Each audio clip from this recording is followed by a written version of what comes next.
وہ چاروں اس وقت لاہور کے ریڈ لائٹ ایریا میں موجود تھے۔ ان کی عمریں 18-19 سال کے لگ بھگ تھیں اور اپنے حلیے سے وہ چاروں اپر کلاس کے لگتے تھے، مگر وہاں پر نہ ان کی عمر نمایاں کر دینے والی کوئی چیز تھی اور نہ ہی ان کے اپر کلاس سے تعلق رکھنے کی امتیازی خصوصیت، کیونکہ وہاں پر ان میں سے بھی کم عمر لڑکے آتے تھے اور اپر کلاس اس علاقے کے مستقل کسٹمرز میں شامل تھی۔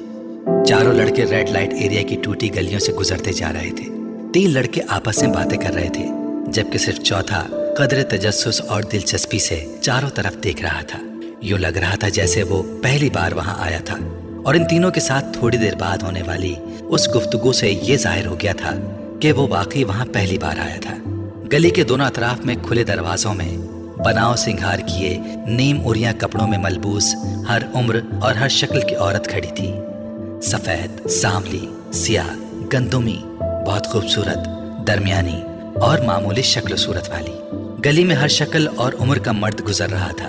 وہ لڑکا وہاں سے گزرتے ہوئے ہر چیز پر غور کر رہا تھا۔ تم یہاں کتنی بار آئے ہو؟ چلتے چلتے اس لڑکے نے اچانک اپنے دائیں طرف چلنے والے لڑکے کو مخاطب کرتے ہوئے کہا۔ وہ لڑکا جواباً ہنسا، کتنی بار؟ یہ تو پتہ نہیں، اب تو گنتی بھول چکا ہوں، اکثر آتا ہوں یہاں پر۔ اس لڑکے نے قدرے فخریہ انداز میں کہا۔ ان عورتوں میں مجھے کوئی اٹریکشن محسوس نہیں ہوتی، نتھنگ اسپیشل اباؤٹ دیم۔ اس نے کندھے اچکاتے ہوئے کہا، اگر کہیں رات ہی گزارنی ہو تو کم از کم ماحول تو اچھا ہو، یہ تو بہت گندی جگہ ہے۔ اس نے گلی میں موجود گڑھوں اور کوڑے کے ڈھیروں کو دیکھتے ہوئے کچھ ناگواری سے کہا، پھر گرل فرینڈز کے ہوتے ہوئے یہاں آنے کی کیا ضرورت ہے؟ اس نے اس بار اپنی بھویں اچکاتے ہوئے کہا، اس جگہ کا اپنا ایک چارم ہے، گرل فرینڈز اور یہاں کی عورتوں کا کوئی مقابلہ نہیں ہے۔ گرل فرینڈز اس طرح کے ڈانس تو نہیں دکھا سکتی جو ابھی کچھ دیر بعد تم دیکھو گے۔ تیسرا لڑکا ہنسا، اور پھر پاکستان کی جس بڑی ایکٹریس کا ڈانس دکھانے ہم تمہیں لے جا رہے ہیں وہ تو بس۔ دوسرے لڑکے کی بات کو پہلے لڑکے نے کاٹ دیا، اس کا ڈانس تو تم پہلے بھی دیکھ چکے ہو۔ ارے وہ کچھ بھی نہیں تھا، بھائی کی شادی پر ایک مجرا کیا تھا، مگر یہاں پر تو بات ہی کچھ اور ہوتی ہے۔ وہ ایکٹریس تو ایک پوش علاقے میں رہتی ہے، پھر یہاں کیوں آتی ہے؟ پہلے لڑکے نے کچھ غیر مطمئن انداز میں پوچھا۔ یہ تم آج خود اس سے پوچھ لینا، میں کبھی اس سے اس طرح کے سوال نہیں کرتا۔ دوسرے لڑکے کی بات پر دونوں لڑکے ہنسے، مگر تیسرا اسی طرح چپتی ہوئی نظروں سے اسے دیکھتا رہا۔ ان کا سفر بالآخر گلی کے آخر میں ایک عمارت کے سامنے ختم ہو گیا۔ عمارت کے نیچے موجود دکان سے تینوں لڑکوں نے موتی کے بہت سے ہار خریدے اور اپنی کلائیوں میں لپیٹ لیے۔ ایک ہاتھ دوسرے لڑکے نے اس لڑکے کی کلائی میں بھی لپیٹ دیا جو وہاں آنے پر اعتراض کر رہا تھا۔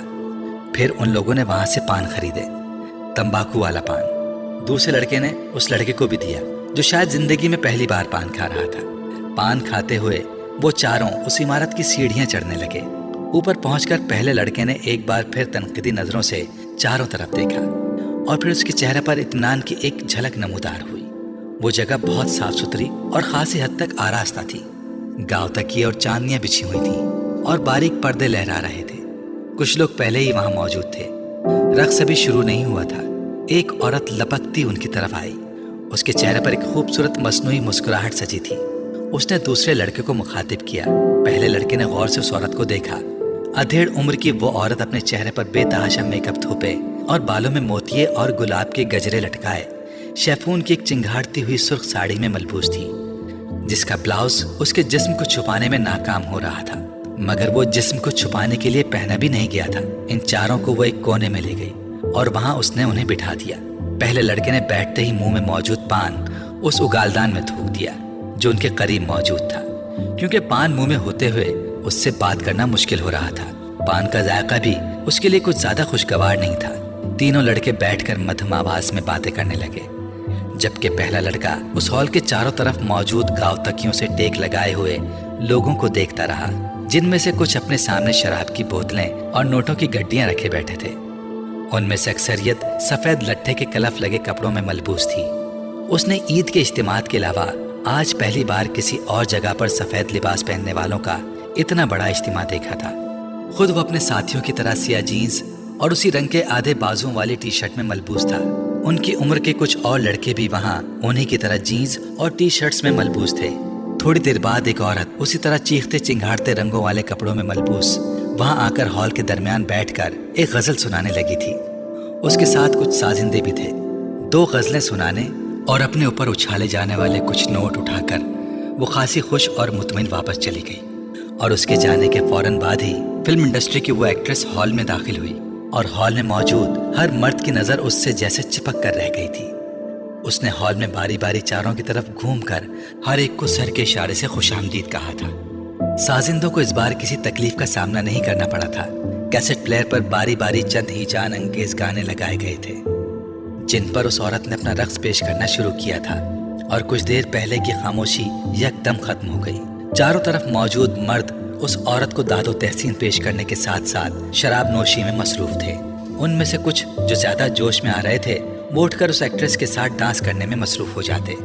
हॉल में वाहिद शख्स जो अपनी जगह पर किसी हरकत के बगैर बेतासुर चेहरे के साथ बैठा था वो वही लड़का था, मगर उसके बावजूद ये अंदाजा लगाना मुश्किल नहीं था कि वो उस एक्ट्रेस के रक्स से खासा महसूस हो रहा था। तकरीबन 2 घंटे बाद जब उस एक्ट्रेस ने अपना रक्स खत्म किया तो वहां मौजूद आधे से ज्यादा मर्द इतने गफील हो चुके थे। वापस घर जाना उनके लिए मसला इसलिए नहीं था क्योंकि उनमें से कोई भी घर जाने का इरादा नहीं रखता था। वो सब वहां रात गुजारने आए थे। उन चारों ने भी रात वहां गुजारी। अगले दिन वहां से वापसी पर गाड़ी में उस दूसरे लड़के ने जमाई लेते हुए पहले लड़के से पूछा जो उस वक्त लापरवाही से गाड़ी से बाहर देखने में मसरूफ था, कैसा रहा तजुर्बा? अच्छा था, पहले लड़के ने कंधे उचकाते हुए कहा। बस अच्छा था और कुछ नहीं? तुम भी बस। उसने कदर नाराजगी के आलम में बात अधूरी छोड़ दी। कभी कभार जाने के लिए अच्छी जगह है, इसके अलावा और क्या कह सकता हूँ, मगर समथिंग स्पेशल वाली कोई बात नहीं है। मेरी गर्लफ्रेंड इस लड़की से बेहतर है जिसके साथ मैंने रात गुजारी है, उस लड़के ने 2 टोक अंदाज में कहा। डाइनिंग टेबल पर हाशिम मुबीन की पूरी फैमिली मौजूद थी। खाना खाते हुए वो सब आपस में खुश गप्पियों में भी मसरूफ थे। मौज़ूए गुफ्तगू उस वक्त इमामा थी जो इस वीकेंड पर भी इस्लामाबाद में मौजूद थी। बाबा, आपने ये बात नोट की कि इमामा दिन ब दिन संजीदा से संजीदा होती जा रही है? वसीम ने कदरे छेड़ने वाले अंदाज में इमामा की तरफ देखते हुए कहा। हाँ, ये तो मैं भी पिछले माह से नोट कर रहा हूँ। हाशिम मुबीन ने वसीम की बात पर बेटी के चेहरे को गौर से देखते हुए कहा। इमामा ने चावलों का चमचा मुंह में रखते हुए वसीम को घूरा। क्यों इमामा, कोई मसला है? बाबा, ये बड़ी फजूल बातें करता है और आप भी खामखा इसकी बातों में आ रहे हैं। मैं अपनी स्टडीज की वजह से मसरूफ और संजीदा हूँ। अब हर कोई वसीम की तरह निकम्मा तो नहीं होता। उसने अपने साथ बैठे वसीम के कंधे पर कुछ नाराजी से हल्का सा हाथ मारते हुए कहा। बाबा, आप जरा अंदाजा करें, मेडिकल के शुरू के सालों में इसका ये हाल है तो जब ये डॉक्टर बन जाएगी तब इसका क्या हाल होगा? वसीम ने इमामा की तंबीह की परवाह ना करते हुए उसका मजाक उड़ाया। सालों गुजर जाया करेंगे मिस इमामा हाशिम को मुस्कुराए हुए। डाइनिंग टेबल पर मौजूद लोगों के चेहरों पर मुस्कुराहट दौड़ गई। उन दोनों के दरमियान नोक झोंक हमेशा ही रहती थी। बहुत कम मौके होते थे जब वो दोनों इकट्ठे हों और उनके दरमियान आपस में झगड़ा ना हो। मुस्तकिल बुनियादों पर होते रहने वाले इन झगड़ों के बावजूद इमामा की सबसे ज्यादा दोस्ती भी वसीम के साथ ही थी। उसकी वजह शायद उनकी ऊपर तले की पैदाइश भी थी। और आप तसव्वुर करें, इस बार इमामा ने अपनी बात मुकम्मल करने नहीं दी। उसने उसके कंधे पर पूरी कुव्वत से मुक्का मारा। वसीम पर कुछ ज्यादा असर नहीं हुआ। हमारे घर में एक डॉक्टर के हाथ में शिफा के सिवा और क्या क्या हो सकता है? आप इसका मुजाहिरा देख रहे हैं। इससे आप ये भी अंदाजा लगा सकते हैं कि आजकल के डॉक्टर्स वार्ड्स में मरीजों के साथ क्या सलूक करते होंगे। मुल्क में बढ़ती शरह अमवात की एक वजह। बाबा, इसको मना करें। इमामा ने बिलाखिर हथियार डालते हुए हाशिम मुबीन से कहा। वसीम, हाशिम मुबीन ने अपनी मुस्कुराहट को जब्त करते हुए वसीम को झिड़का। वो बड़ी सादतमंदी से फौरन खामोश हो गया। उसने पूरे लिफाफे को ग्राइंडर में खाली कर दिया और फिर उसे बंद करके चला दिया। खान सामा उसी वक्त अंदर आया। छोटे साहब, लाएं, मैं आपकी मदद करूं। वो उसकी तरफ बढ़ा मगर उसने हाथ के इशारे से उसे रोक दिया। नहीं, मैं खुद कर लेता हूं, तुम मुझे दूध का एक गिलास दे दो। उसने ग्राइंडर ऑफ करते हुए कहा। खान सामा एक गिलास में दूध लेकर उसके पास चलाया। दूध के आधे गिलास में उसने ग्राइंडर में मौजूद तमाम पाउडर डाल दिया और एक चमचे से अच्छी तरह हिलाने लगा। फिर एक ही सांस में वो दूध पी गया। खाने में आज क्या पकाया है तुमने? उसने खानसामा से पूछा। खानसामा ने कुछ डिशेस गिनवानी शुरू कर दी। उसके चेहरे पर कुछ नागवारी उभरी। मैं खाना नहीं खाऊंगा, सोने जा रहा हूँ, मुझे डिस्टर्ब मत करना, उसने सख्ती से कहा और किचन से निकल गया। पैरों में पहनी हुई बाटा की चप्पल को वो फर्श पर तकरीबन घसीट रहा था। उसकी शेप बढ़ी हुई थी और आंखें सुर्ख थी। शर्ट के चंद एक के सिवा सारे बटन ही खुले हुए थे। अपने कमरे में जाकर उसने दरवाजे को लॉक कर लिया और वहां मौजूद जहाजी साइज के म्यूजिक सिस्टम की तरफ गया और कमरे में बोल्टन का when a man loves a woman बुलंद आवाज में बजने लगा। वो रिमोट लेकर अपने बेड में आ गया और औंधे मुंह बेतरतीबी के आलम में लेट गया। उसका रिमोट वाला बायां हाथ बेड से नीचे लटक रहा था और मुसलसल हिल रहा था। उसके दोनों पांव भी म्यूजिक के साथ गर्दिश में थे। कमरे में बेड और उसके अपने हुलिये के अलावा हर चीज अपनी जगह पर थी। कहीं पर कुछ भी बेतरतीब नहीं था, कहीं पर गर्द का एक जर्रा तक नजर नहीं आ रहा था। म्यूजिक सिस्टम के पास मौजूद दीवारी शेल्फ में तमाम ऑडियो और वीडियो कैसेट्स बड़े अच्छे तरीके से लगी हुई थी। एक दूसरी दीवार में मौजूद रैक्स पर किताबों की एक बड़ी तादाद मौजूद थी। कोने में पड़ी कंप्यूटर टेबल से आया था कि इसे इस्तेमाल करने वाला बहुत ऑर्गेनाइज्ड है। कमरे की मुख्तलिफ दीवारों पर हॉलीवुड की एक्ट्रेसेस और वहाँ के बैंड्स के पोस्टर्स लगे थे। बाथरूम के दरवाजे और कमरे की खिड़कियों के शेप्स को प्ले बॉय मैगजीन से काटी गई। कुछ मॉडल्स की न्यूड तस्वीरों से सजाया गया था। कमरे में पहली बार दाखिल होने वाला दरवाजा खोलते ही बहुत बुरी तरह चौंकता, क्योंकि बिल्कुल सामने खिड़कियों के शीशों पर मौजूद वो तस्वीरें चंद लम्हों के लिए देखने वालों को तस्वीरें नहीं बल्कि असल लड़कियां नजर आती थीं। उन तस्वीरों को वहां लगाते हुए तरतीब का खास ख्याल रखा गया था। म्यूजिक सिस्टम जिस दीवार के साथ मौजूद था, उसी दीवार के एक कोने में दीवार पर एक इलेक्ट्रिक गिटार लटकाया गया था और उसी कोने में एक कीबोर्ड भी स्टैंड पर रखा हुआ था। दीवार पर गिटार से कुछ फासले पर पिक्कोलो, फ्लूट और ऑबवे भी लटकाए गए थे। इस कमरे के मकीन को यकीनन म्यूजिक से गहरी दिलचस्पी थी। बेड के बिल्कुल सामने वाली दीवार में मौजूद कैबिनेट में टीवी मौजूद था और उसी कैबिनेट के मुख्तलिफ खानों में मुख्तलिफ ट्रॉफीज और शील्ड्स पड़ी हुई थी। कमरे का चौथा कोना भी खाली नहीं था। वहाँ दीवार पर मुख्तलिफ रैकेट्स लटके हुए थे। उनमें से एक टेनिस का था और 2 स्क्वॉश के। इन रैकेट्स को दीवार पर लटकाने से पहले नीचे पोस्टर्स लगाए गए थे और फिर रैकेट्स इस तरह लटकाए गए थे कि यूं लगता था कि वो रैकेट्स उन खिलाड़ियों ने पकड़े हों। टेनिस के रैकेट के नीचे गैब्रिएला सबाटनी का पोस्टर था, जबकि स्क्वॉश के एक रैकेट के नीचे जहांगीर खान का पोस्टर था, जबकि दूसरे रैकेट के नीचे रॉडनी मार्टिन का। कमरे में वाहिद जगह जहां बेतरतीबी थी वो डबल बेड था जिस पर वो लेटा हुआ था। सिल्क की बेड शीट बुरी तरह सलवट ज़दा थी और उस पर इधर उधर चंद पोर्नोग्राफी के गैर मुल्की मैगजीन पड़े थे जिनमें प्ले बॉय नुमाया था। बेड पर एक पेपर कटर और कागज की कुछ छोटी छोटी कतरनें भी पड़ी हुई थी। यकीनन कुछ देर पहले वो इन मैगजीन से तस्वीरें काट रहा था। च्युइंगम्स के कुछ रैपर्स भी तुड़े मुड़े बेड पर ही पड़े हुए थे। डनहिल का एक पैकेट और लाइटर भी एस्ट्रे के साथ बेड पर ही पड़ा हुआ था, जबकि सिल्क की सफेद चमकदार बेडशीट पर कई जगह ऐसे निशान थे जैसे वहां पर सिगरेट की राख भी थी। कॉफी का एक खाली मग भी बेड पर पड़ा हुआ था और उसके पास एक टाई और रिस्ट वॉच भी थी। इन सब चीजों से कुछ फासले पर सिरहाने एक मोबाइल पड़ा था जिस पर यकदम कोई कॉल आने लगी थी। बेड पर औंधे मुंह लेटा हुआ वो नौजवान अब शायद नींद के आलम में था, क्योंकि मोबाइल की बीप पर उसने सर उठाए बगैर अपना दायां हाथ बेड पर इधर उधर फेरते हुए जैसे मोबाइल तलाश करने की कोशिश की, मगर मोबाइल उसके हाथ की रसाई से बहुत दूर था। उस पर मुसलसल कॉल आ रही थी। कुछ देर इसी तरह इधर उधर हाथ फेरने के बाद उसका हाथ साकित हो गया। शायद अब वो वाकई सो चुका था, क्योंकि उसके थरकते पैर रुक चले थे। मोबाइल पर अब भी कॉल आ रही थी। बेड से बाहर निकलते हुए उसके बाएं हाथ में पकड़ा हुआ रिमोट यकदम उसकी गिरफ्त से निकलकर नीचे कारपेट पर गिर पड़ा। माइकल बोल्टन की आवाज अभी भी कमरे में गूंज रही थी, When a man loves a woman। फिर यकदम कमरे के दरवाजे पर किसी ने दस्तक दी और फिर दस्तक की ये आवाज बढ़ती ही गई। मोबाइल की कॉल खत्म हो चुकी थी। दरवाजे पर दस्तक देने वाले हाथ बढ़ते गए। वो बेड पर औंधे मुंह बेहिस हरकत पड़ा था।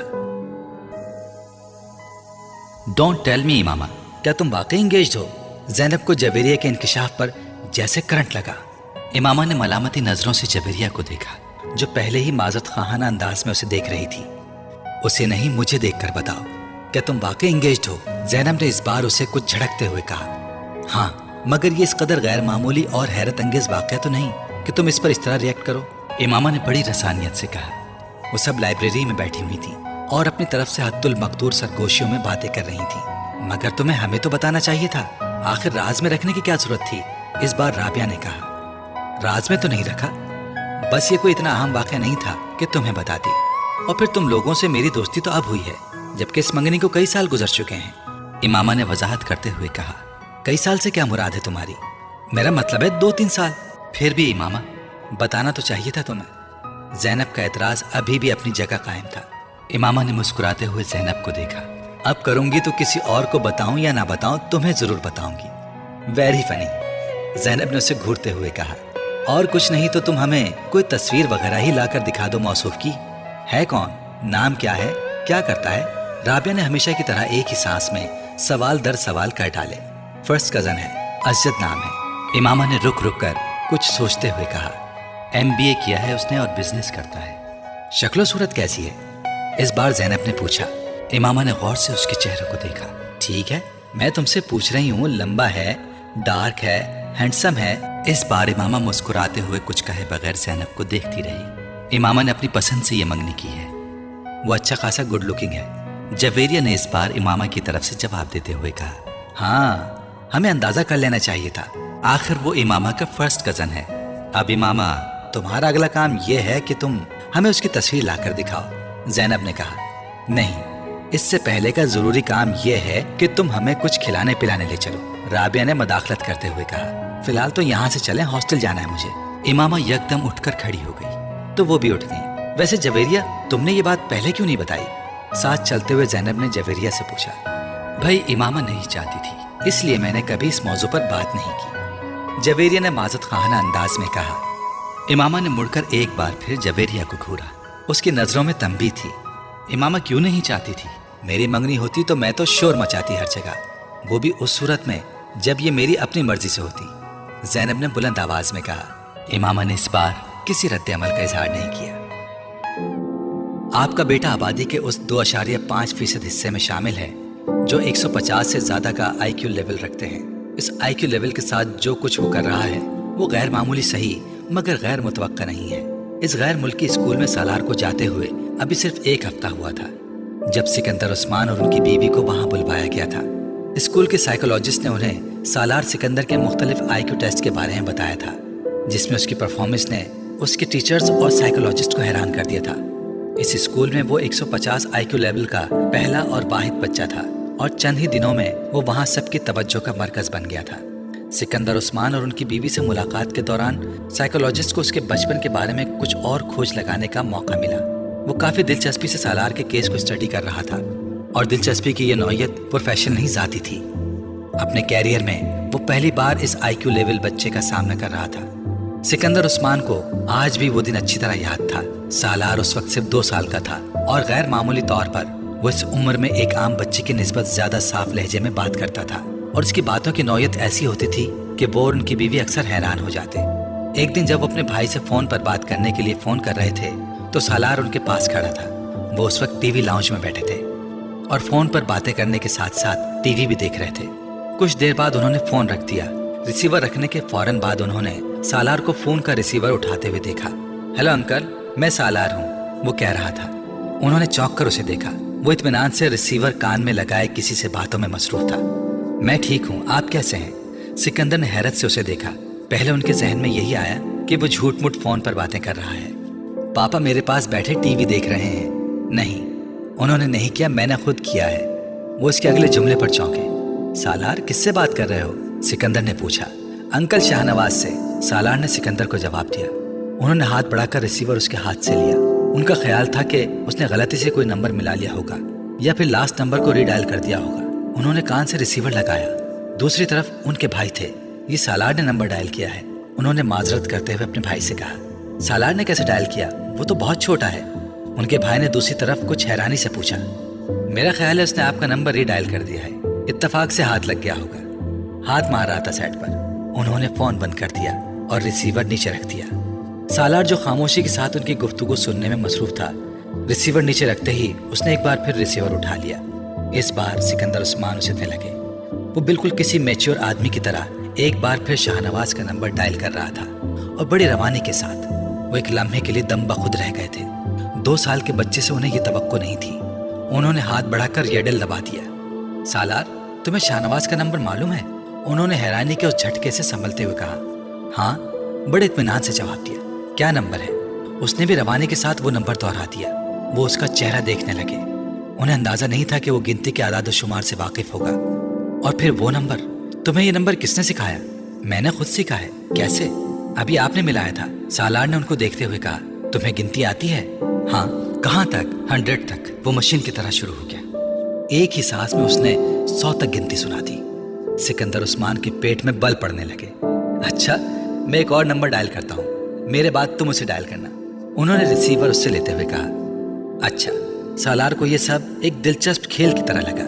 सिकंदर उस्मान ने एक नंबर मिलाया और फिर फोन बंद कर दिया। सालार ने फोन रिसीवर उनसे पकड़कर उन्हीं की रवानी के साथ वो नंबर मिलाया। सिकंदर उस्मान का सर घूमने लगा। वो वाकई वही नंबर था जो उन्होंने मिलाया था। उन्होंने एक के बाद दीगरे कई नंबर मिलाए, फिर सालार से वही नंबर मिलाने के लिए कहा।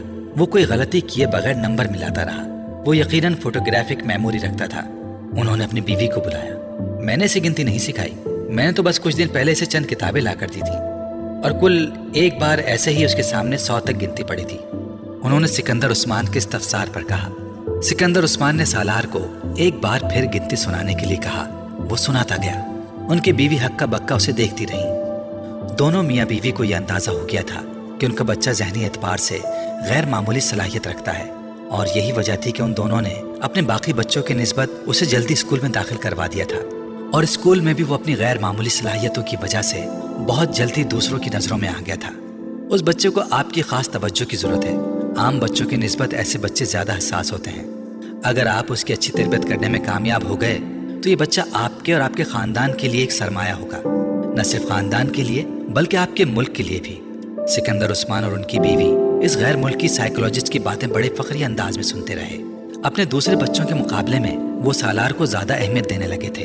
वो इन सबसे चहेती औलाद था और उन्हें इसकी कामयाबियों पर फख्र था। स्कूल में एक टर्म के बाद उसे अगली क्लास में प्रमोट कर दिया गया, दूसरी टर्म के बाद उससे अगली क्लास में, और उस वक्त पहली बार सिकंदर उस्मान को कुछ तशवीश होने लगी। वो नहीं चाहते थे कि सालार 8-10 साल की उम्र में जूनियर या सीनियर कैम्ब्रिज कर लेता, मगर जिस रफ्तार से वो एक क्लास से दूसरी क्लास में जा रहा था यही होना था। मैं चाहता हूँ कि आप मेरे बेटे को अब पूरे 1 साल के बाद ही अगली क्लास से प्रमोशन दें। मैं नहीं चाहता कि वो इतनी जल्दी इतने नॉर्मल तरीके से अपना एकेडमिक कैरियर ख़त्म कर ले। आप उसके सब्जेक्ट्स और एक्टिविटीज़ बढ़ा दें, मगर उसे नॉर्मल तरीके से ही प्रमोट करें। उनके इसरार पर सालार को दोबारा 1 साल के अंदर डबल या ट्रिपल प्रमोशन नहीं दिया गया। उसके टैलेंट को स्पोर्ट्स और दूसरी चीज़ों के जरिए चेंजलाइज किया जाने लगा। शतरंज, टेनिस, गोल्फ और म्यूज़िक, वो 4 शोबे थे जिनमें उसे सबसे ज़्यादा दिलचस्पी थी, मगर उसका ये मतलब नहीं था कि वो खुद को सिर्फ इन 4 चीज़ों तक ही महदूद रखता था। वो स्कूल में होने वाले तकरीबन हर गेम में शरीक होता था। अगर किसी में शरीक नहीं होता था तो उसकी वजह सिर्फ ये होती थी कि वो गेम या सपोर्ट उसे ज़्यादा चैलेंजिंग नहीं लगता था। जवेरिया, प्रोफेसर इम्तिनान के लेक्चर के नोट्स दो मुझे। इमामा ने जवेरिया को मुखातिब किया जो एक किताब खोले बैठी हुई थी। जवेरिया ने हाथ बढ़ाकर अपनी एक नोटबुक उसे थमा दी। इमामा नोटबुक खोलकर सफ़े पलटने लगी।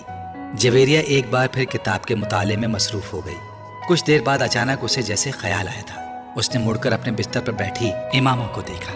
तुमने लेक्चर नोट करना क्यों बंद कर दिया है? उसने इमामा को मुखातिब किया। इमामा ने नोटबुक से नजरें हटाकर उसे देखा। मुझे कुछ समझ में आए तो मैं नोट करूं। क्या मतलब, तुम्हें प्रोफेसर इम्तिनान का लेक्चर भी समझ नहीं आता? जवेरिया को जैसे हैरत हुई। इतना अच्छा तो पढ़ाते हैं, मैंने कब कहा कि बुरा पढ़ाते हैं, बस मुझे। उसने कुछ उलझे हुए लहजे में बात अधूरी छोड़ दी। वो एक बार फिर हाथ में पकड़ी नोटबुक को देख रही थी। जवेरिया ने गौर से उसे देखा। तुम आजकल कुछ गायब दिमाग नहीं होती जा रही, डिस्टर्ब हो किसी वजह से? जवेरिया ने अपने सामने रखी किताब बंद करते हुए बड़े हमदर्दाना लहजे में कहा। डिस्टर्ब? वो बड़बड़ाई। नहीं, ऐसी कोई बात नहीं। तुम्हारी आंखों के गिर्द हल्के भी पड़े हुए हैं। कल रात को शायद 3:30 का वक्त था जब मेरी आंख खुली और तुम उस वक्त भी जाग रही थी। मैं पढ़ रही थी, उसने मदाफियाना लहजे में कहा। नहीं, सिर्फ किताब अपने सामने रखे बैठी हुई थी, मगर किताब पर नजर नहीं थी तुम्हारी।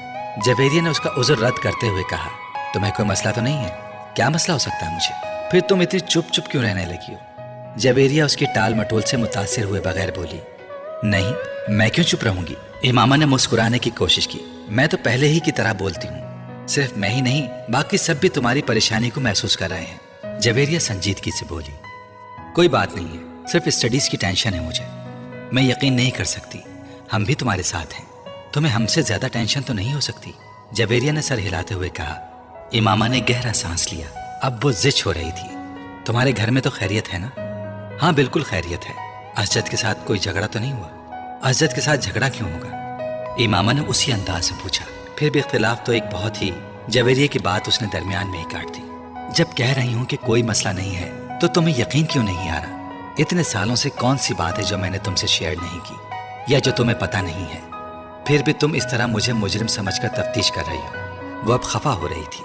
जवेरिया गड़बड़ा गई। यकीन क्यों नहीं करोगी, मैं सिर्फ इसलिए इसरार कर रही थी कि शायद तुम मुझे इसलिए अपना मसला नहीं बता रही कि मैं परेशान ना हूँ, और तो कोई बात नहीं। जवेरिया कुछ नादिम सी होकर उसके पास से उठकर वापस अपनी स्टडी टेबल के सामने जा बैठी। उसने एक बार फिर किताब खोल ली जिसे वो पहले पढ़ रही थी। काफी देर तक किताब पढ़ते रहने के बाद उसने एक जमाही ली और गर्दन मोड़कर लाशऊरी तौर पर इमामा को देखा। वो नोटबुक खोले बैठी थी, मगर उसकी नजरें नोटबुक पर नहीं थी। वो सामने वाली दीवार पर नजरें जमाए बैठी थी। उसने गाड़ी नहर के पुल से कुछ फासले पर खड़ी कर दी, फिर डिग्गी से एक बोरी और रस्सी निकाली। वो बोरी को खींचते हुए उस पुल की तरफ बढ़ रहा था। पास से गुजरने वाले कुछ राहगीरों ने उसे देखा, मगर वो रुके नहीं। ऊपर पहुंचकर उसने अपनी शर्ट उतारकर नहर में फेंक दी। चंद लम्हों में उसकी शर्ट बहते पानी के साथ गायब हो चुकी थी। डार्क ब्लू कलर की तंग जीन्स में उसका लंबा कद और खूबसूरत जिस्म बहुत नुमाया था। उस शख्स की आंखों में कोई ऐसा तासुर था जिसे पढ़ना दूसरे किसी शख्स के लिए भी नामुमकिन था। उसकी उम्र 19-20 साल होगी, मगर उसकी कद-ओ-कामत और हुलिये ने उसकी उम्र को जैसे बढ़ा दिया था। उसने रस्सी पुल से नीचे नहर में लटकानी शुरू कर दी। जब रस्सी का सिरा पानी में गायब हो गया तो उसने रस्सी का दूसरा सिरा बोरी के मुंह पर लपेटकर सख्ती से गिराहें लगानी शुरू कर दी, और उस वक्त तक लगाता रहा जब तक कॉइल खत्म नहीं हो गया। फिर पानी में पड़ा सिरा वापस खींचकर उसने अंदाजे से 3 फुट के करीब रस्सी छोड़ दी, और अपने दोनों पैर साथ जोड़ते हुए उसने पैरों के गिर्द रस्सी को बहुत मजबूती के साथ 2-3 बल दिए और गिराह लगा दी। अब इस 3 फीट के टुकड़े के सिरे पर बड़ी महारत के साथ उसने वो फंदे बनाए। फिर उचककर पुल की मुंडेर पर बैठ गया। अपना दायां हाथ कमर के पीछे ले जाते हुए उसने बाएं हाथ के साथ पहले फंदे में दायां हाथ गुजारा, और फिर बाएं हाथ के साथ उसने वो फंदा खींचकर कस दिया। उसके बाद उसने कमर के पीछे दाएं हाथ के साथ दूसरे फंदे में बायां हाथ गुजारा और दाएं हाथ से उसे कस दिया। उसके चेहरे पर इत्मीनान भरी मुस्कुराहट नमूदार हुई। एक गहरा सांस लेते हुए उसने पुश्त के बल खुद को मुंडेर से नीचे गिरा दिया। एक झटके के साथ उसका पानी सर से टकराया और कमर तक का हिस्सा पानी में डूब गया। फिर रस्सी खत्म हो गई। अब वो इसी तरह लटका हुआ था कि उसके बाजू पुश्त पर बंधे हुए थे और कमर तक का धड़ पानी के अंदर मौजूद था। बोरी में मौजूद वजन यकीनन उसके वजन से ज्यादा था। यही वजह थी कि बोरी उसके साथ नीचे नहीं आई और वो उसी तरह लटक गया। उसने अपना सांस रोका हुआ था। पानी के अंदर अपना सर जाते ही उसने आंखें खुली रखने की कोशिश की, मगर नाकाम रहा। पानी गदला था, उसमें मौजूद मिट्टी उसकी आंखों में चुभने लगी। उसने आंखें बंद कर ली। उसके फेफड़े अब जैसे फटने लगे थे। उसने एकदम सांस लेने की कोशिश की और पानी मुंह और नाक से उसके जिस्म के अंदर दाखिल होने लगा। वह बुरी तरह फड़फड़ा रहा था, मगर न वो अपने बाजू को इस्तेमाल करके खुद को सतह पर ला सकता था और ना ही अपने जिस्म को उठा सकता था। उसके जिस्म की फड़फड़ाहट आहिस्ता आहिस्ता दम तोड़ रही थी। चंद लोगों ने उसे पुल से नीचे गिरते देखा और चीखते हुए उस तरफ भागे। रस्सी अभी तक हिल रही थी। उन लोगों को समझ नहीं आ रहा था कि वो क्या करें। पानी के नीचे होने वाली हरकत अब दम तोड़ गई थी। उसकी टांगें अब बिल्कुल बेजान नजर आ रही थी। पुल पर खड़े लोग खौफ के आलम में उस बेजान वजूद को देख रहे थे। पुल पर मौजूद हुजूम बढ़ रहा था। नीचे पानी में मौजूद वो वजूद अभी भी साकित था। सिर्फ पानी उसे हरकत दे रहा था, किसी पेंडुलम की तरह, आगे पीछे, आगे पीछे, आगे पीछे। इमामा, जल्दी से तैयार हो जाओ, राबिया ने अपनी अलमारी से अपना एक सूट निकालकर बेड पर फेंकते हुए कहा। इमामा ने कतरे हैरानी से उसे देखा। किस लिए तैयार हो जाऊं? भाई शॉपिंग के लिए जा रहे हैं, साथ चलो। राबिया ने उसी तेज रफ्तारी के साथ इस्त्री का प्लग निकालते हुए कहा। नहीं, मुझे कहीं नहीं जाना। उसने एक बार फिर अपनी आंखों पर अपना बाजू रखते हुए कहा। वो अपने बिस्तर पर लेटी हुई थी। क्या मतलब है मुझे कहीं नहीं जाना? तुमसे कौन पूछ रहा है? तुम्हें बता रहे हैं, राबिया ने उसी लहजे में कहा। और मैंने बता दिया है कि मैं कहीं नहीं जा रही, उसने आंखों से बाजू हटाए बगैर कहा। ज़ैनब भी चल रही है हमारे साथ, पूरा ग्रुप जा रहा है, फिल्म भी देखेंगे वापसी पर, राबिया ने पूरा प्रोग्राम बताते हुए कहा। इमामा ने एक लहजे के लिए अपनी आंखों से बाजू हटाकर उसे देखा। ज़ैनब भी जा रही है? हाँ, ज़ैनब को हम रास्ते से पिक करेंगे। इमामा किसी सोच में डूब गई। तुम बहुत डल होती जा रही हो इमामा, राबिया ने कदरे नाराजगी के साथ तबसरा किया। हमारे साथ कहीं आना जाना ही छोड़ दिया तुमने। आखिर होता क्या जा रहा है तुम्हें?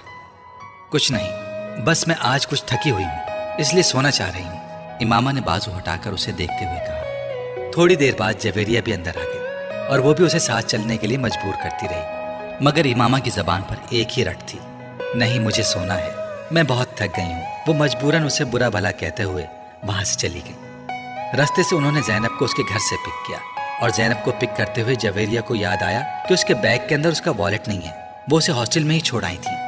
हॉस्टल वापस चलते हैं, वहां से वॉलेट लेकर फिर बाजार चलेंगे।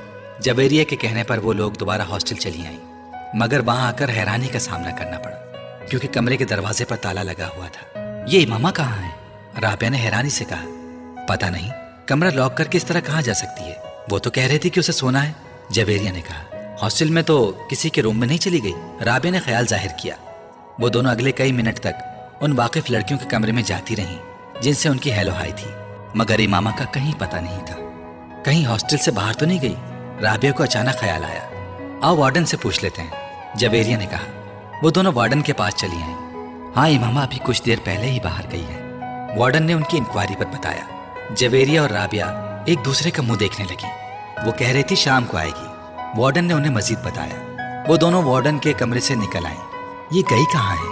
हमारे साथ तो जाने से इनकार कर दिया था कि उसे सोना है, वो थकी हुई है और उसकी तबीयत खराब है, और अब इस तरह गायब हो गई है। राबिया ने उलझे हुए अंदाज में कहा। रात को वो कदरे लेट वापस आई और जिस वक्त वो वापस आई इमामा कमरे में मौजूद थी। उसने मुस्कुराते हुए उन दोनों का इस्तकबाल किया।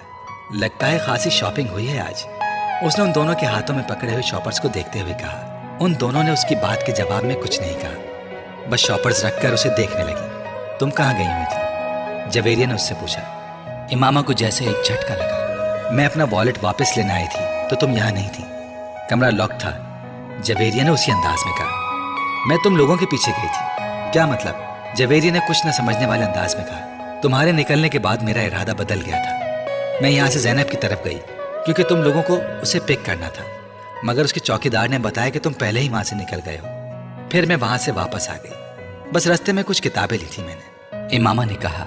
देखा, तुमसे पहले कहा था कि हमारे साथ चलो, मगर उस वक्त तुमने फौरन इनकार कर दिया। बाद में बेवकूफ़ों की तरह पीछे चल पड़ी। हम लोग तो मशकूक हो गए थे तुम्हारे बारे में।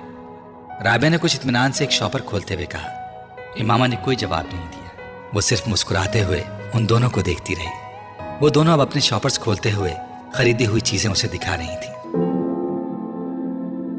तुम्हारा नाम क्या है? पता नहीं। माँ बाप ने क्या रखा था? माँ बाप से पूछे। खामोशी। लोग किस नाम से पुकारते हैं तुम्हें? लड़के या लड़कियां? लड़के।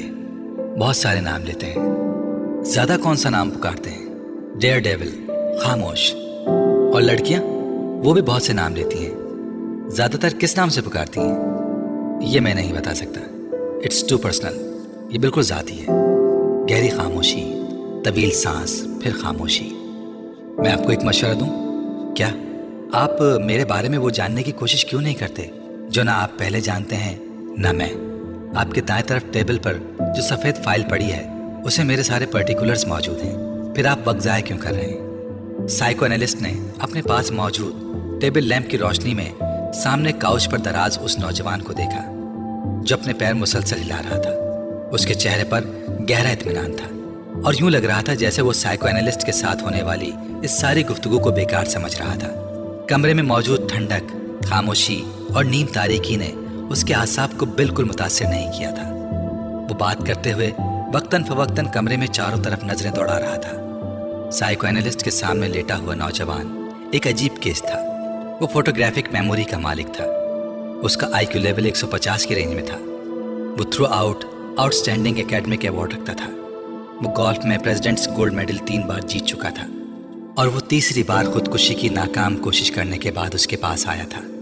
उसके वालिदैन ही उसे उसके पास लेकर आए थे और वो बेहद परेशान थे।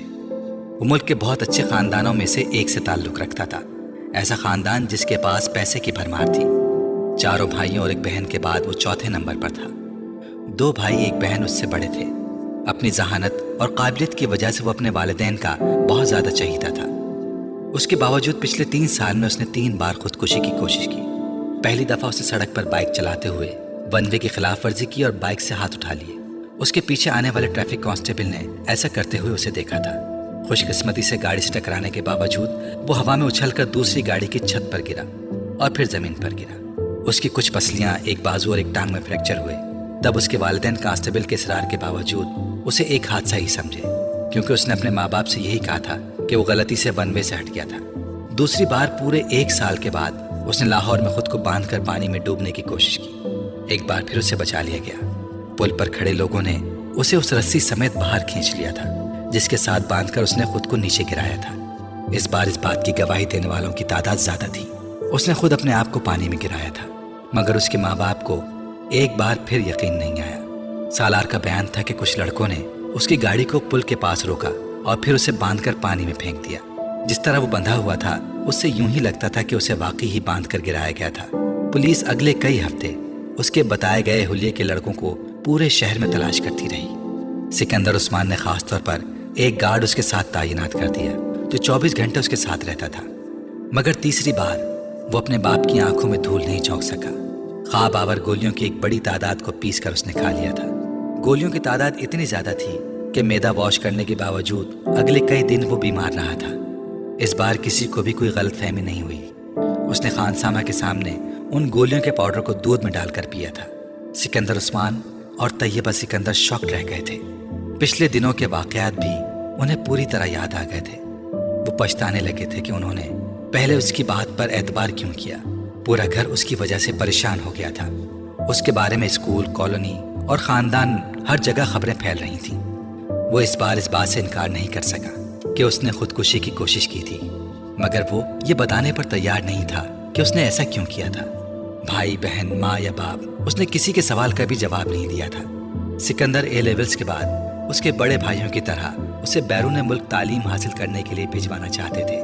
وہ جانتے تھے اسے کہیں بھی نہ صرف بڑی آسانی سے ایڈمیشن مل جائے گا بلکہ اسکالرشپ بھی. لیکن ان کے سارے پلانز جیسے بھگ کر کے اڑ گئے تھے. اور اب وہ اس سائیکو اینالسٹ کے سامنے موجود تھا جس کے پاس سکندر عثمان نے اسے اپنے دوست کے مشورے پر بھجوایا تھا. ٹھیک ہے سالار، بالکل ٹو دا پوائنٹ بات کرتے ہیں. مرنا کیوں چاہتے ہو تم؟ سالار نے کندھے اچکائے. آپ سے کس نے کہا کہ مرنا چاہتا ہوں؟ خودکشی کی 3 کوششیں کر چکے ہو تم. کوشش کرنے اور مرنے میں بڑا فرق ہوتا ہے. تینوں دفعہ تم اتفاقاً بچے ہو، ورنہ تم نے خود کو مارنے میں کوئی کسر نہیں چھوڑی تھی. دیکھیں، جس کو آپ خودکشی کہہ رہے ہیں میں اسے خودکشی کی کوشش سمجھتا ہوں. میں صرف دیکھنا چاہتا تھا کہ موت کی تکلیف کیسے ہوتی ہے. وہ اس کا چہرہ دیکھنے لگا جو بڑے پرسکون انداز میں انہیں سمجھانے کی کوشش کر رہا تھا. اور موت کی تکلیف تم کیوں محسوس کرنا چاہتے ہو؟ بس ایسے ہی تجسس سمجھ لیں. سائیکو اینالسٹ نے ایک گہرا سانس لے کر اس 150 IQ لیول والے نوجوان کو دیکھا جو اب چھت کو گھور رہا تھا. تو ایک بار خودکشی کی کوشش سے تمہارا یہ تجسس ختم نہیں ہوا؟ اوہ، تب میں بے ہوش ہو گیا تھا، اس لیے میں ٹھیک سے کچھ محسوس نہیں کر سکا. دوسری بار بھی ایسا ہوا، تیسری بار بھی ایسا ہوا. وہ مایوسی سے سر ہلاتے ہوئے بولا. اور اب تم چوتھی بار کوشش کرو گے؟ یقیناً میں محسوس کرنا چاہتا ہوں کہ درد کی انتہا پر جا کر کیسا لگتا ہے. کیا مطلب؟ جیسے جوائے کی انتہا ایکٹیسی ہوتی ہے، مگر میری سمجھ میں نہیں آتا کہ خوشی کی اس انتہا کے بعد کیا ہے. اس طرح درد کی بھی تو کوئی انتہا ہوتی ہوگی جس ایکٹیسی میں آپ کچھ بھی نہیں سمجھ سکتے. میں نہیں سمجھا. فرض کریں آپ ایک بار اسٹرپٹیز دیکھ رہے ہیں، بہت تیز میوزک بج رہا ہے، آپ ڈرنک کر رہے ہیں، آپ نے کچھ ڈرگز بھی لی ہوئی ہیں، آپ ناچ رہے ہیں، پھر آہستہ آہستہ آپ اپنے ہوش و حواس کھو دیتے ہیں. آپ ایکٹیسی میں ہیں، یعنی سرور میں ہیں. آپ سرور میں ہیں. کہاں ہیں، کیوں ہیں، کیا کر رہے ہیں، آپ کو کچھ بھی پتہ نہیں. لیکن آپ کو یہ ضرور پتہ ہوتا ہے کہ آپ جو کچھ بھی کر رہے ہیں وہ آپ کو اچھا لگ رہا ہے. میں جب باہر چھٹیاں گزارنے جاتا ہوں تو اپنے کزنس کے ساتھ ایسے بارز میں جاتا ہوں. میرا پرابلم یہ ہے کہ ان کی طرح مدہوش نہیں ہوتا. I never get wild with joy. مجھے ان چیزوں سے اتنی خوشی نہیں مل پاتی جتنی باقی لوگوں سے ملتی ہے، اور یہی چیز مجھے مایوس کرتی ہے. میں نے سوچا کہ اگر سرور کی انتہا پر نہیں پہنچ سکتا تو شاید میں درد کی انتہا پر پہنچ سکوں، لیکن وہ بھی نہیں ہو سکا. وہ خاصا مایوس نظر آ رہا تھا. تم اس طرح کی چیزوں میں وقت ضائع کیوں کرتے ہو؟ اتنا شاندار اکیڈمک ریکارڈ ہے تمہارا. سالار نے اس بار انتہائی بیزاری سے اس سے کہا. پلیز اب میری ذہانت کے راگ الاپنا مت شروع کیجیے گا. مجھے پتا ہے میں کیا ہوں. تنگ آ گیا ہوں اپنی تعریفیں سنتے سنتے. اس کے لہجے میں تلخی تھی. سائیکو اینالسٹ کچھ دیر اسے گھورتا رہا. اپنے لیے کوئی گول کیوں نہیں سیٹ کرتے تم؟ میں نے کیا ہے کیا؟ مجھے خودکشی کی ایک اور کوشش کرنی ہے. مکمل اطمینان تھا. کیا تمہیں کوئی ڈپریشن ہے؟ ناٹ یٹ آل. تو پھر مرنا کیوں چاہتے ہو؟ ایک گہرا سانس. کیا آپ کو ایک بار پھر سے بتانا شروع کروں کہ میں مرنا نہیں چاہتا، میں کچھ اور کرنے کی کوشش کر رہا ہوں؟ وہ اکتایا. बात घूम फिर कर वहीं आ गई थी। साइको एनालिस्ट कुछ देर सोचता रहा। क्या तुम ये सब किसी लड़की की वजह से कर रहे हो? सालार ने गर्दन मोड़कर हैरानी से उसे देखा। लड़की की वजह से? हाँ, कोई ऐसी लड़की जो तुम्हें अच्छी लगती हो, जिससे तुम शादी करना चाहते हो? उसने बेख्तियार कहका लगाया और फिर हंसता ही गया। माय गॉड, आपका मतलब है कि किसी लड़की की मोहब्बत की वजह से मैंने खुदकुशी? वो एक बार फिर बात अधूरी छोड़कर हंसने लगा। लड़की की मोहब्बत और खुदकुशी, क्या मजाक है। वो अब अपनी हंसी पर काबू पाने की कोशिश कर रहा था। साइको एनालिस्ट ने इस तरह के कई स्टेंस उसके साथ किए और हर बार नतीजा ढाक के वही 3 बात रहा। आप इसको तालीम के लिए बैरून मुल्क भिजवाने के बजाय यहीं रखें और इस पर बहुत ज़्यादा तवज्जो दें। हो सकता है ये तवज्जो हासिल करने के लिए ये सब करता हो। उसने कई माह बाद सालार के माँ बाप को मशवरा दिया, जिसका नतीजा ये हुआ कि उसे बाहर भिजवाने के बजाय इस्लामाबाद के इदारे में एडमिशन दिलवाया गया। सिकंदर उस्मान को ये इत्मीनान था कि वो उसे अपने पास रखेंगे तो शायद वो दोबारा ऐसी हरकत ना करे। सालार ने उनके इस फैसले पर किसी रद्द अमल का इजहार नहीं किया, बिल्कुल उसी तरह जिस तरह उसने उनके उस फैसले पर कभी खुशी का इजहार नहीं किया था कि इसे बैरून मुल्क तालीम के लिए भिजवाया जाएगा। साइको एनालिस्ट के साथ आखिरी सेशन के बाद सिकंदर उस्मान उसे घर ले आए। उन्होंने तैयबा के साथ मिलकर उससे एक लंबी चौड़ी मीटिंग की। वो दोनों अपने बेडरूम में बिठाकर उसे उन तमाम आसाइशों के बारे में बताते रहे जो वो पिछले कई सालों से उसे फराहम कर रहे थे। उन्होंने उसे उन तवक्कुआत के बारे में भी बताया जो वो उससे रखते थे। उसे उन मोहब्बत भरे जज्बात से भी आगाह किया जो वो उसके लिए महसूस करते थे।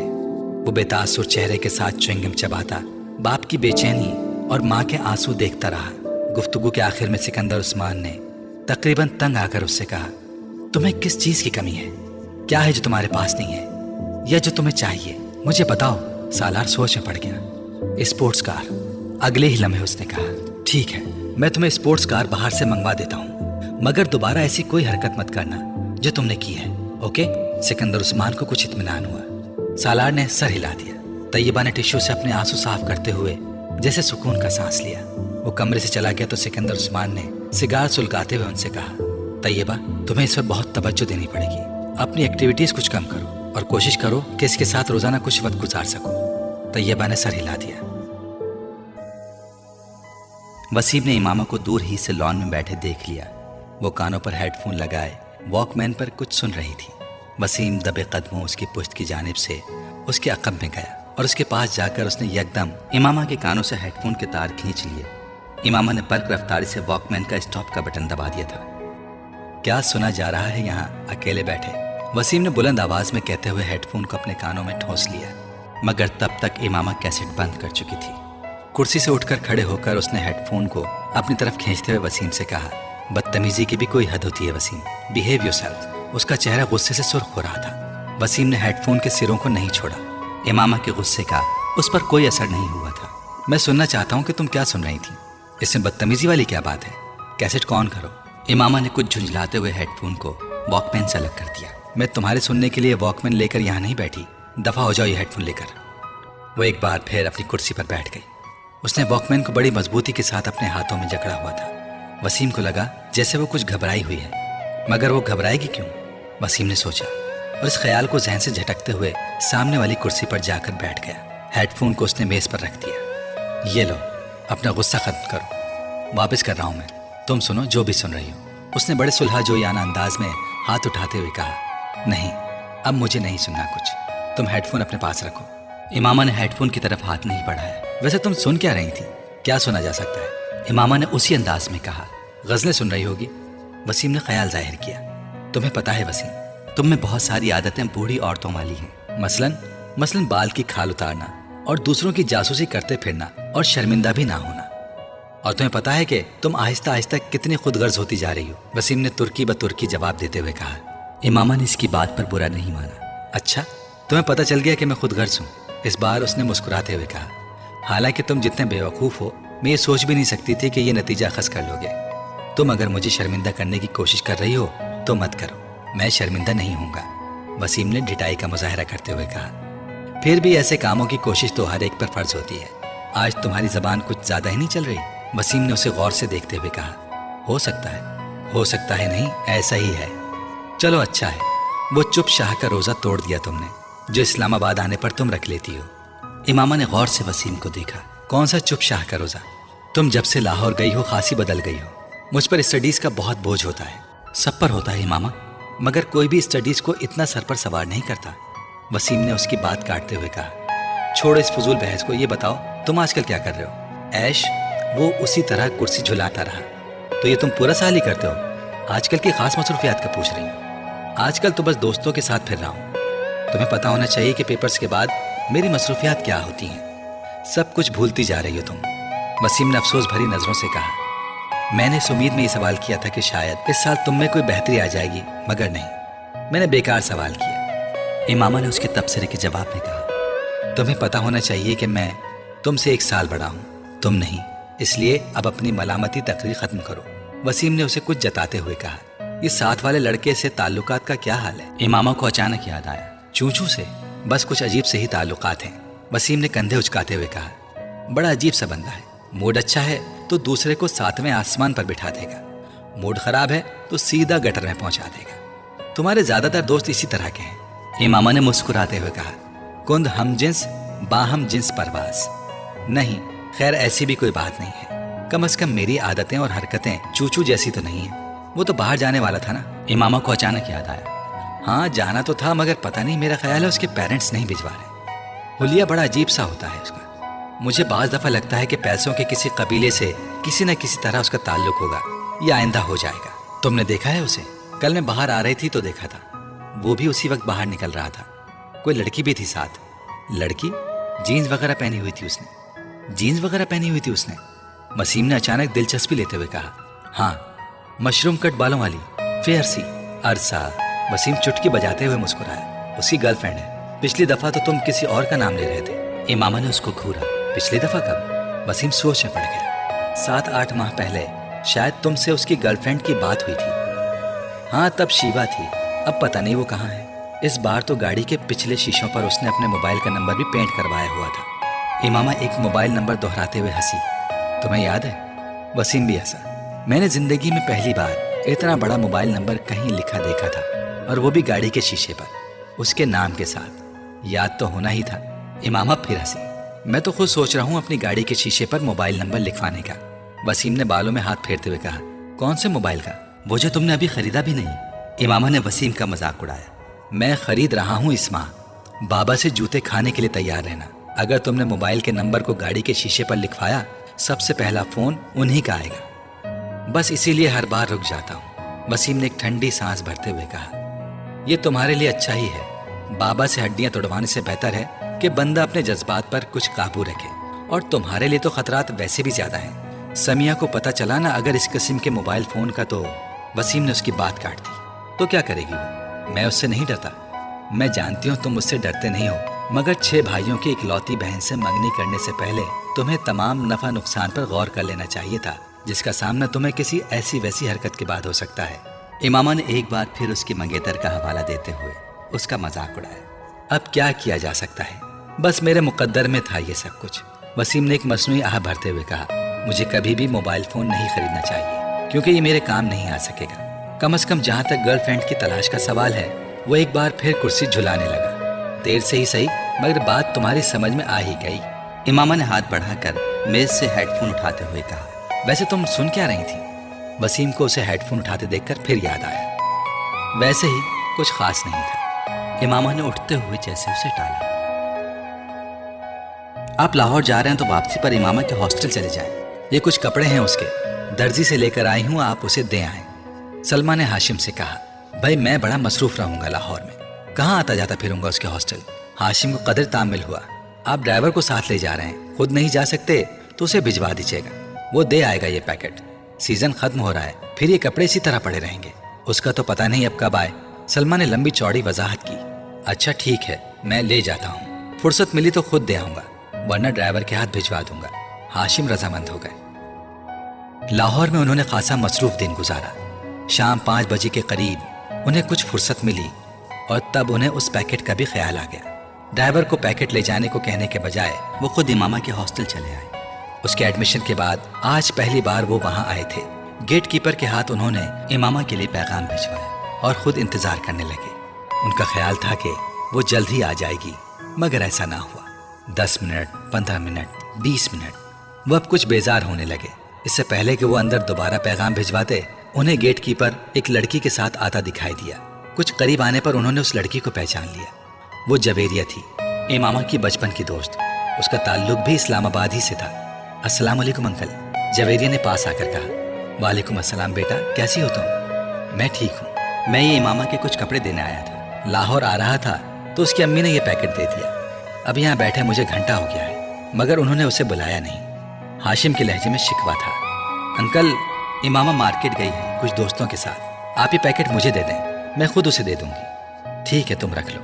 हाशिम ने वो पैकेट जवेरिया की तरफ बढ़ा दिया। रस्मी अलैक सलैक के बाद वापस मुड़ गए। जवेरिया भी पैकेट पकड़कर हॉस्टल की तरफ चली गई, मगर अब उसके चेहरे पर मौजूद मुस्कुराहट गायब हो चुकी थी।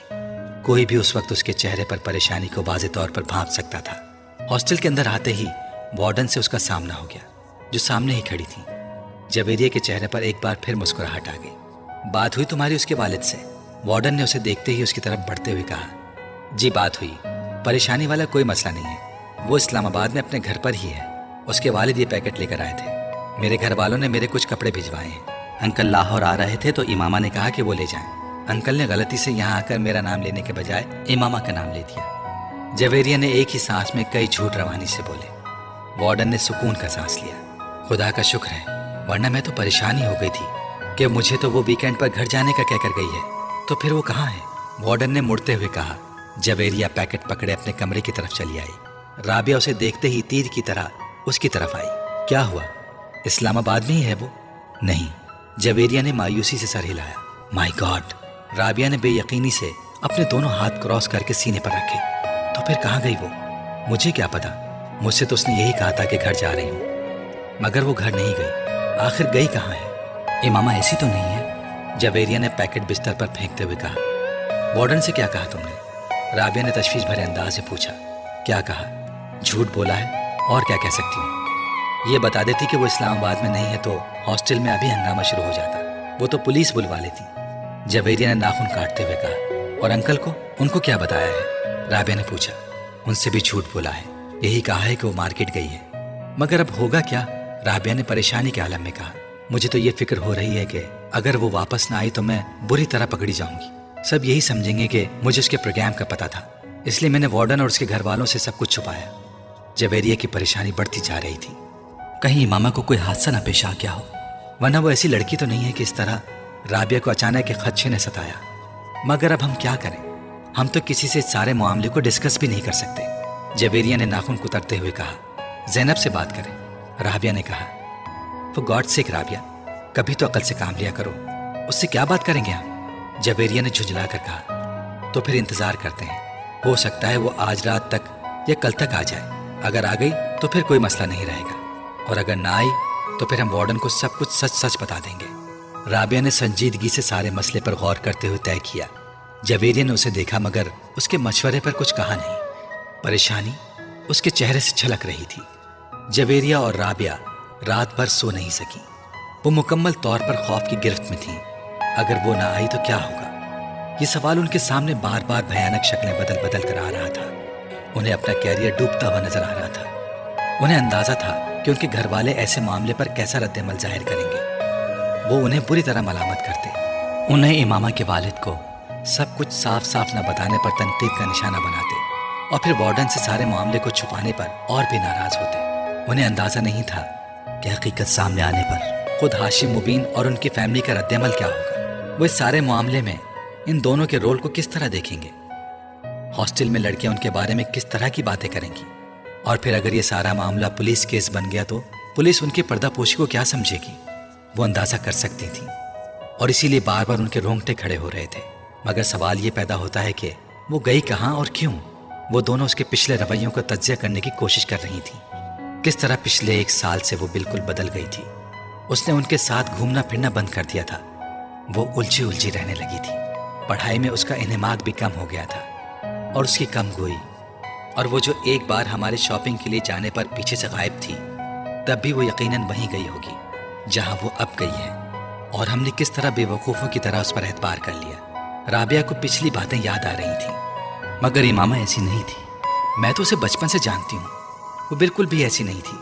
जवेरिया को अब भी उस पर कोई शक नहीं हो रहा था। ऐसा होने में कोई देर थोड़ी लगती है, बस इंसान का किरदार कमजोर होना चाहिए। राबिया बदगुमानी की इंतहा पर पहुंची हुई थी। राबिया उसकी मर्जी से उसकी मंगनी हुई थी। वो और अशरत एक दूसरे को पसंद करते थे, फिर वो इस तरह की हरकत कैसे कर सकती है? जवेरिया ने उसका दिफा करने की कोशिश की। फिर तुम बताओ कि वो कहाँ है? मैंने तो मक्खी बनाकर उसे किसी दीवार के साथ नहीं चिपकाया है। उसके बाबा उससे मिलने यहाँ आए हैं और वो अपने घर से आए हैं, तो जाहिर है वो घर पर नहीं गई और हमसे वो यही कहकर गई है कि वो घर जा रही है। राबिया ने बेचारगी से कहा, ऐसा भी तो हो सकता है कि उसे कोई हादसा पेश आ गया हो सकता है वो इसीलिए घर ना पहुंच सकी हो। वो हर बार यहाँ से फोन करके इस्लामाबाद अपने घर वालों को अपने आने की इत्तला देती थी ताकि उसका भाई उसे कोस्टर के स्टैंड से पिक कर ले। अगर इस बार भी उसने इत्तला दी थी तो फिर उसके वहां ना पहुंचने पर वो लोग इत्मीनान से वहां ना बैठे होते, वो यहाँ हॉस्टल में फोन करते। और उसके वालिद के अंदाज से तो ऐसा महसूस हुआ है जैसे उसका इस वीकेंड पर इस्लामाबाद का कोई प्रोग्राम नहीं था। राबिया ने उसके कयास को मुकम्मल तौर पर रद्द करते हुए कहा, हाँ, वो कभी भी एक माह में 2 बार इस्लामाबाद नहीं जाती थी, मगर इस बार तो वो दूसरे ही हफ्ते इस्लामाबाद जा रही थी और उसने वार्डन से खास तौर पर यह कहकर इजाजत ली थी, कोई ना कोई बात जरूर है, कहीं ना कहीं कुछ न कुछ जरूर गलत है। जवेरिया को फिर खदशात सताने लगे। उसके साथ साथ हम भी बुरी तरह डूबेंगे। हमसे बहुत बड़ी गलती हुई जो हमने सब कुछ इस तरह कवर अप किया। हमें साफ साफ बात करनी चाहिए थी उसके वालिद से कि वो यहाँ नहीं है, फिर वो जो चाहे करते, ये उनका मसला होता। कम से कम हम तो इस तरह ना फंसते जिस तरह आप फंस गए हैं। राबिया मुसलसल बड़बड़ा रही थी। खैर, अब क्या हो सकता है, सुबह तक इंतजार करते हैं। अगर वो कल भी नहीं आई तो फिर वार्डन को सब कुछ बता देंगे।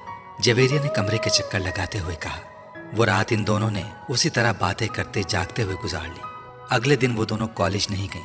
इस हालत में कॉलेज जाने का कोई फायदा भी नहीं होता। इमामा वीकेंड पर हफ्ते को वापसी पर 9 बजे के करीब आ जाया करती थी, मगर वो उस दिन नहीं आई। उनके आसाब जवाब देने लगे। 2:30 बजे के करीब वो फक रंगत और कांपते हाथों के साथ अपने कमरे से वार्डन के कमरे में जाने के लिए निकल आई। उनके जहन में वो जुमले गर्दिश कर रहे थे जो उन्हें वार्डन से कहने थे। वो वार्डन के कमरे से अभी कुछ दूर ही थी जब उन्होंने इमामा को बड़े इत्मीनान के साथ अंदर आते देखा। उसका बैग उसके कांधों पर था और फोल्डर हाथों में। वो यकीनन सीधे कॉलेज से आ रही थी। जवेरिया और राबिया को यूं लगा जैसे उनके पैरों के नीचे से निकलती हुई जमीन एकदम थम गई थी। उनकी रुकी सांस एक बार फिर चलने लगी थी। कल के अखबारात में मुतवक्के वो हेडलाइन जो भूत बनकर उनके गिर्द नाच रही थी एकदम गायब हो गई और उनकी जगह उस गुस्से और इश्तियाल ने ले ली थी जो उन्हें इमामा की शक्ल देखकर आ रहा था। वो उन्हें देख चुकी थी और अब उनकी तरफ बढ़ रही थी। उसके चेहरे पर बड़ी खुशगवार सी मुस्कुराहट थी। तुम दोनों आज कॉलेज क्यों नहीं आए? सलाम दुआ के बाद उसने उनसे पूछा। तुम्हारी मुसीबतों से छुटकारा मिलेगा तो हम कहीं आने जाने का सोच सकेंगे। राबिया ने तुंद तेज लहजे में उससे कहा। इमामा के चेहरे की मुस्कुराहट गायब हो गई। क्या हुआ राबिया, इस तरह गुस्से में क्यों हो? इमामा ने कदर तशवीश से पूछा। तुम जरा अंदर कमरे में आओ, फिर तुम्हें बताती हूँ कि मैं गुस्से में क्यों हूँ। राबिया ने उसे बाजू से पकड़ लिया और तकरीबन खींचते हुए कमरे में ले आई। जवेरिया कुछ कहे बगैर उन दोनों के पीछे आ गई। इमामा हक्का बक्का थी। राबिया और जवेरिया के रवैये को समझ नहीं पा रही थी। कमरे में दाखिल होते ही राबिया ने दरवाजा बंद कर लिया। कहाँ से आ रही हो तुम? राबिया ने मुड़कर इंतहाई तल्ख और दश्त लहजे में उससे पूछा। इस्लामाबाद से। और कहाँ से? इमामा ने अपना बैग नीचे जमीन पर रख दिया। उसके जवाब ने राबिया को कुछ और मुश्तइल किया। शर्म करो इमामा, इस तरह हमें धोखा देकर हमारी आंखों में धूल झोंक कर आखिर तुम साबित क्या करना चाहती हो कि हम डफर हैं, इडियट हैं, पागल हैं? भाई हम हैं, हम मानते हैं। ना होते तो यूं तुम पर अंधा एतबार ना किया होता, तुमसे इतना बड़ा धोखा ना खाया होता। राबिया ने कहा। मुझे तुम्हारी कोई बात समझ नहीं आ रही। कैसा धोखा? क्या ये बेहतर नहीं कि तुम आराम से मुझे अपनी बात समझाओ? इमामा ने बेचारगी से कहा। तुम वीकेंड कहाँ गुजार कर आई हो? जवेरिया ने पहली बार गुफ्तगू में मदाखलत की। तुम्हें बता चुकी हूँ इस्लामाबाद में, वहां से आज सीधा कॉलेज आई हूँ और अब कॉलेज से। राबिया ने उसे बात मुकम्मल करने नहीं दी। बकवास बंद करो, ये झूठ अब नहीं चल सकता। तुम इस्लामाबाद नहीं गई थी, ये तुम कैसे कह सकती हो? इस बार इमामा ने कदरे बुलंद आवाज में कहा। क्योंकि तुम्हारे फादर यहाँ आए थे कल। इमामा का रंग उड़ गया, वो कुछ बोल नहीं सकी। अब क्यों मुंह बंद हो गया है? अब भी कहो इस्लामाबाद से आ रही हो। राबिया ने तंजिया लहजे में कहा। बाबा यहाँ आए थे? इमामा ने अटकते हुए कहा। हाँ आए थे, तुम्हारे कुछ कपड़े देने के लिए। जवेरिया ने कहा। उन्हें यह पता चल गया कि मैं हॉस्टल में नहीं हूँ। मैंने झूठ बोल दिया कि तुम हॉस्टल से किसी काम से बाहर गई हो, वो कपड़े देकर चले गए। जवेरिया ने कहा। इमामा ने बेख्तियार इत्मीनान का सांस लिया, यानी उन्हें कुछ पता नहीं चला। उसने बिस्तर पर बैठकर अपने जूते के स्ट्रैप्स खोलते हुए कहा, नहीं, उन्हें कुछ नहीं पता चला। तुम मुंह उठाकर अगले हफ्ते फिर कहीं रवाना हो जाना। माइंड यू इमामा, मैं वार्डन से अब इस सिलसिले में बात करने वाली हूँ। तुम्हारी वजह से खासी परेशानी उठा चुके हैं, मजीद उठाने के लिए तैयार नहीं है। बेहतर है तुम्हारे पेरेंट्स को तुम्हारी इन हरकतों के बारे में पता चल जाए। राबिया ने दो टोक अंदाज में उससे कहा। इमामा ने सर उठाकर उसे देखा। कौन सी हरकतों के बारे में? मैंने क्या किया है? क्या किया है? हॉस्टल से इस तरह 2 दिन के लिए घर का कहकर गायब हो जाना तुम्हारे नजदीक कोई बड़ी बात नहीं है। इमामा जवाब देने के बजाय दूसरे जूते के भी स्ट्रैप्स खोलने लगी। मुझे वार्डन के पास चले ही जाना चाहिए। राबिया ने गुस्से के आलम में दरवाजे की तरफ बढ़ते हुए कहा। जवेरिया ने आगे बढ़कर उससे रोका। वार्डन से बात कर लेंगे, पहले इससे तो बात कर लें। तुम जल्दबाजी मत करो, मगर इस ढीठ का इत्मीनान देखो। मजाल जर्रा बराबर शर्मिंदगी भी उसके चेहरे पर झलक रही हो। राबिया ने गुस्से में इमामा की तरफ इशारा करते हुए कहा, मैं तुम दोनों को सब कुछ बता दूंगी, इतना गुस्से में आने की जरूरत नहीं है। मैंने कोई गलत काम नहीं किया और ना ही किसी गलत जगह पर गई हूं, और हाँ, भागी भी नहीं हूं। इमामा ने जूतों की कैद से अपने पैरों को आजाद करते हुए कदरे धीमे लहजे में कहा। फिर तुम कहाँ गई थी इस बार? जवेरिया ने पूछा। अपने एक दोस्त के यहाँ। कौन सी दोस्त है? एक। इस तरह झूठ बोल कर क्यों? मैं तुम लोगों के सवालों से बचना चाहती थी, और घर वालों को बताती या उनसे इजाजत लेने की कोशिश करती तो वो कभी इजाजत ना देते। किसके यहाँ गई थी और किस लिए? जवेरिया ने इस बार कदरे तजस्सुस आमेज अंदाज में पूछा। मैंने कहा ना, मैं बता दूंगी, कुछ वक्त दो मुझे। इमामा ने उसकी बात के जवाब में कहा। कोई वक्त नहीं दे सकते तुम्हें वक्त दें ताकि तुम एक बार फिर गायब हो जाओ और इस बार वापस ही ना आओ। राबिया ने इस बार भी नाराजगी से कहा, मगर पहले की निस्बत इस बार उसका लहजा धीमा था। तुम्हें तो इस बात का भी एहसास नहीं हुआ कि तुमने हमारी पोजीशन कितनी ऑकवर्ड बना दी थी। अगर तुम्हारे इस तरह गायब होने का पता चल जाता तो हमारी कितनी बेइज्जती होती। इसका एहसास था तुम्हें? राबिया ने उसी अंदाज में कहा। मुझे ये तवक्को नहीं थी कि बाबा इस तरह अचानक यहाँ आ जाएंगे, इसलिए मैं ये भी नहीं सोच सकती कि तुम लोगों को किस नाजुक सूरत हाल का सामना करना पड़ सकता है, वरना मैं इस तरह कभी ना करती। इमामा ने माजत खाहाना अंदाज में कहा। तुम कम से कम हम पर एतबार करके हमें बताकर जा सकती थी। जवेरिया ने कहा। मैं आइंदा कभी ऐसा नहीं करूंगी। इमामा ने कहा। कम से कम मैं तुम्हारे किसी वादे, किसी बात पर एतबार नहीं कर सकती। राबिया ने दो टोक अंदाज में कहा। मुझे अपनी पोजीशन क्लियर करने दो राबिया, तुम मुझे गलत समझ रही हो। इमामा ने इस बार कदरे कमजोर अंदाज में कहा। तुमको एहसास है कि तुम्हारी वजह से हमारा कैरियर, हमारी जिंदगी किस तरह दांव पर लग गई थी? ये दोस्ती होती है, इसे दोस्ती कहते हैं। ठीक है, मुझसे गलती हो गई है, मुझे माफ कर दो। इमामा ने जैसे हथियार डालते हुए कहा। जब तक तुम ये नहीं बताओगे कि तुम कहाँ गायब थी, मैं तुम्हारी कोई माजत कबूल नहीं करूंगी। राबिया ने दो टोक अंदाज में कहा। इमामा कुछ देर उसे देखती रही, फिर उसने कहा, मैं सबीहा के घर चली गई थी। जवेरिया और राबिया ने हैरानी से एक दूसरे को देखा। कौन? इन दोनों ने तकरीबन बैक वक्त पूछा। तुम लोग जानती हो उसे? इमामा ने कहा। वो 4th ईयर की सबीहा? जवेरिया ने बेख्तियार पूछा। इमामा ने सर हिलाया। मगर उसके घर किस लिए गई थी तुम? दोस्ती है उससे मेरी। इमामा ने कहा। कैसी दोस्ती? 4 दिन की सलाम दुआ है तुम्हारे साथ उसकी, और मेरा ख्याल है तुम तो उसे अच्छी तरह जानती भी नहीं हो, फिर उसके घर रहने के लिए क्यों चल पड़ी? जवेरिया ने एतराज करते हुए कहा। वो भी इस तरह झूठ बोलकर? कम से कम उसके घर जाकर रहने के लिए तुम्हें हमसे या अपने घर वालों से झूठ बोलने की जरूरत नहीं थी। राबिया ने उसी लहजे में कहा। तुम उसे कॉल करके पूछ लो कि मैं उसके घर पर थी या नहीं। इमामा ने कहा। चलो ये मान लिया कि तुम उसके घर पर थी, मगर क्यों थी? जवेरिया ने पूछा। इमामा खामोश रही। फिर कुछ देर बाद उसने कहा, मुझे उसकी मदद की जरूरत थी। उन दोनों ने हैरान होकर देखा। किस सिलसिले में? इमामा ने सर उठाया और पलकें झपकाए बगैर देखती रही। जवेरिया ने कुछ बेचैनी महसूस की।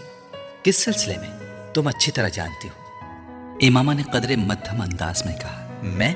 जवेरिया ने कुछ गड़बड़ाकर राबिया को देखा, जो बड़ी संजीदगी से उसे देख रही थी।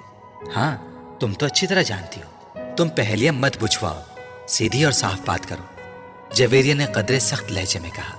इमामा सर उठाकर खामोशी से उसे देखने लगी। फिर कुछ देर बाद शिकस्त खोर्दा अंदाज में उसने सर झुका दिया।